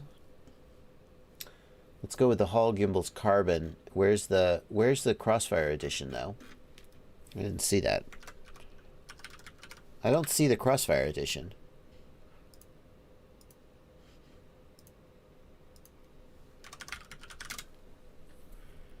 Oh, here we go. Hall Gimbals Crossfire Edition. That's probably the one. Email when available.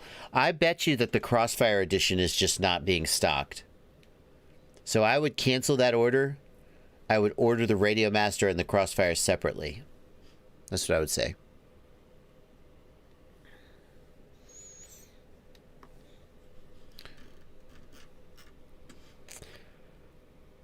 AK Drone Flyer, following up on the question about the DJI Goggles V2 and analog adapters. AK Drone Flyer says, I guess I thought the analog adapters used one of the DJI Goggle antenna mounts for the attachment. That's not true. The analog adapters are just a way to mount the analog module to the goggle. The analog module uses its own antenna connectors and it pipes into the goggle via the AV input. The aftermarket antenna upgrades will be basically the same. However, there's two differences with the goggle. Number one is the antenna layout.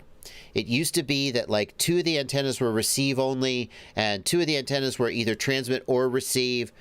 On the V2 goggle, 2 of the antennas are always transmit and 2 of the antennas are always receive. So the V2 goggle, if you only have 2 directional antennas, and you're not, and 2 omnis. With the V2 goggle, you could argue that the optimal antennas to use, it might not be top or bottom or left or right. It might be diagonal. So we'll have to test that to see. But the other question is that the V2 goggle uses both 2.4 and 5.8 gigahertz. So it's relatively easy to make an antenna that is tuned for both 2.4 and 5.8. It will not be optimally tuned for both, but it is kind of like equally, slightly worse at both. And that's you see that all the time with Wi-Fi radios, because Wi-Fi also operates in 2.4 and 5.8. So presumably, the V2 goggle is using multiband antennas. However, I mean, there's no way that we would be able to tell that just by looking. You would need to have an antenna tester to know if the V2 goggle had different antennas. But if you are using the V2 goggle with the DJI Air unit or the Vista, then you are only using 5 gigahertz. Because we know that the Air unit and the Vista cannot do 2.4 gig. So you would only use 2.4 gig if you were using the goggle with something other than the air unit of the Vista, I wonder what that could possibly be.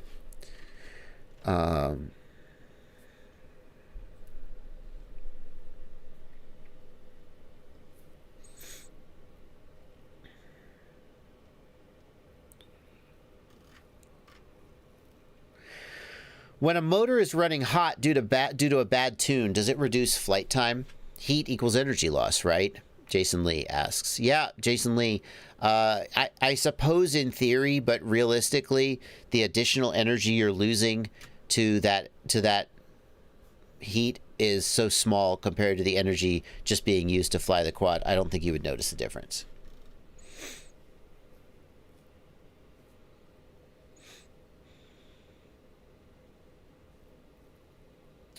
Have you considered using a tripod or ground station for your antennas so you could move your head around freely without affecting the transmission?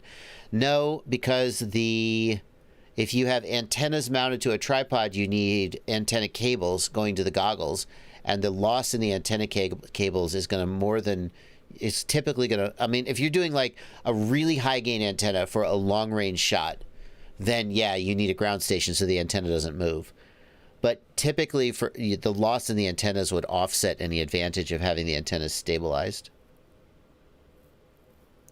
Jackalope asks in the Discord, do you think there will be a shortage of FPV gear around Chinese New Year? Weren't there some rumors of Vista units being hard to get? Jackalope, we covered this in the news last week. Me and It's Blunty, 6 p.m. tomorrow on my channel, 6 p.m. Eastern Time, Tuesday. We do the news every week, the FPV news, and Blunty saw an email to someone from Caddx, allegedly from Caddx, saying that there would be shortages, that they had a chip shortage, and that there would be shortages of the Vista and the Nebula and basically everything except the full-size air unit, but I don't know, why not that, for like 2 months. So there's no way for me to know if that's true, but if you are thinking about getting a Vista, maybe it would be better to get it right now instead of waiting a month. Cy Young 300 says, I upgraded my Tiny Hawk 2 Freestyle to Crossfire Nano RX and a Unify Pro 32, and I started having this issue. Any ideas?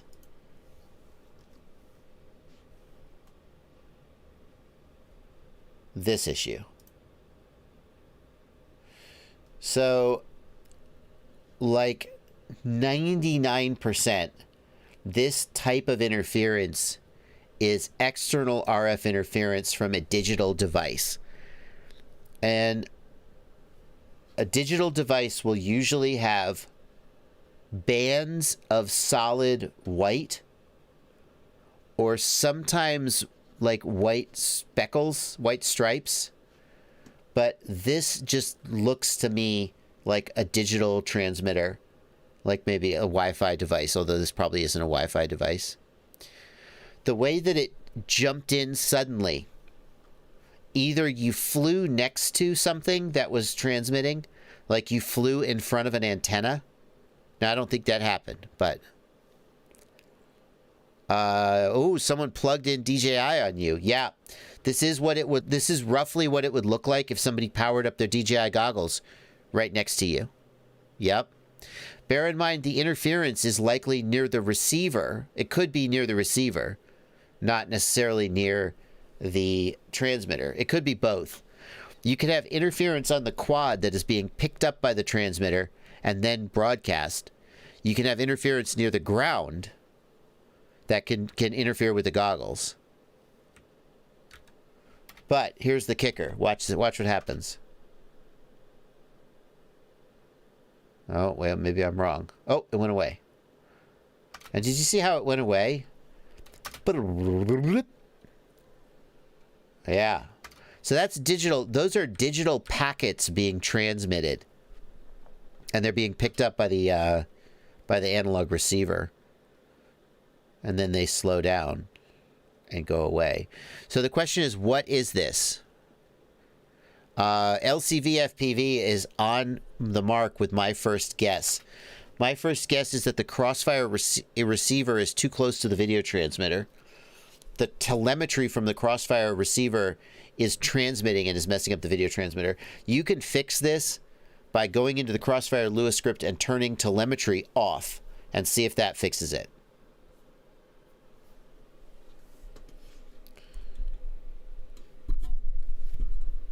That's what I would do.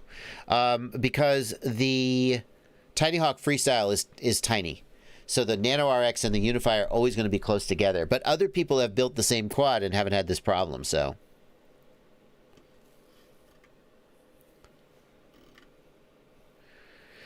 But anytime you see something like this happen, anytime you see those like thick white bands and they're kind of going, that's a digital radio transmitting and interfering with your video. Sometimes the white bands will have very thin black streaks, black lines in them. The black lines are like one scan line thick, and that is the individual data within the packet. You can get that when you fly in front of a radio, like some kind of a digital, like a Wi-Fi radio or a point-to-point microwave link. Yeah, so it's digital transmission. You got to figure out what it is. But the Crossfire telemetry could be doing it. We got 5 more minutes in the live stream. I hope you've enjoyed the live stream. And if you are enjoying the live stream and want more amazing live streams, Aaron Ciotti FPV, he's in the chat right now, and he is going to be streaming at 10 on his channel. So if you want to go raid his live stream after I go off the air, by all means. Ciotti's trying to hit 5,000 subs. Awesome, dude. 5,000 subs. So Ciotti will be doing it. He's doing a Q&A. I assume he's going to keep his shirt on. Ciotti, you strike me as a bare-chested man. You don't strike me as a hairy man. I guess that we'll have to wait and see what you know, for your own stream. Whether you you know.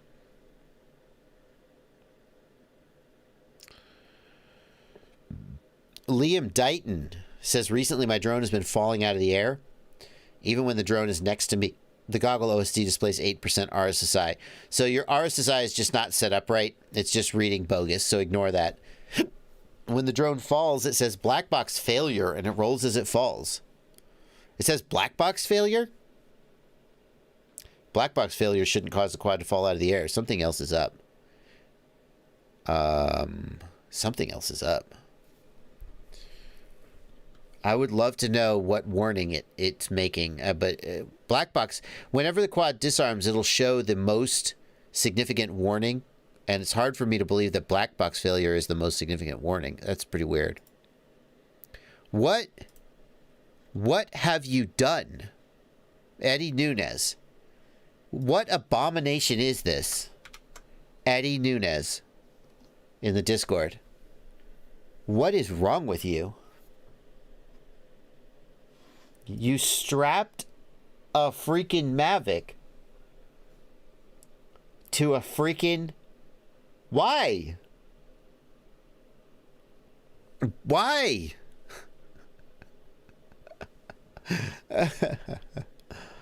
Oh! Why? Why would you do this? This is not right. I know why you did this. You did this because you wanted a DJI gimbal, but you wanted to be able to have the performance of this Octo. It's almost as if there is a place in the world for a high-performance DJI quad with, like, a nice gimbal camera.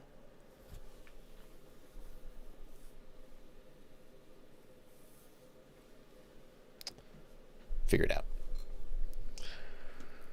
Ciotti, I did get your package, man. That explains it. I got an Amazon package. It contained a lava lamp. I said to my wife, did you order a lava lamp and you accidentally picked my name? She said, no. She said, did you order a lava lamp and, like, forget you ordered it? I looked at my order history. There was no lava lamp in the order history. she said, I mean, I really like lava lamps. I've always wanted a lava lamp. And I said, I ordered you a lava lamp. I knew you would love it. I ordered you a lava lamp.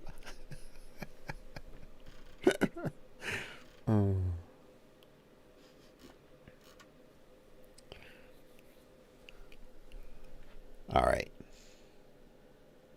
Thank you, Siati. That's gonna do it, guys. It's gonna do it for the stream. It's 9:59. It's 10 p.m.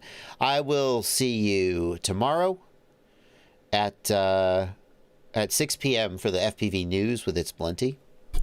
And more good stuff coming out this week on the channel. What's coming out on the channel this week? We'll just check the calendar. Let's see here. Caddx Nebula Pro. I'm going to do an interview with John Eska about best practices for racing with DJI. And maybe review the ProTech 25 and 35 for my flight, although the weather is very, very bad this week. So maybe I will get pushed off. But that is going to do it for tonight's stream. Thank you guys. Thank you, everyone. Did I miss any super chats? No, super chats all caught up. Thank you guys so much. That's going to do it for the stream. Happy flying, everybody. Have a great stream, Siati. So, yeah, everybody go watch Siati's stream now. See everybody.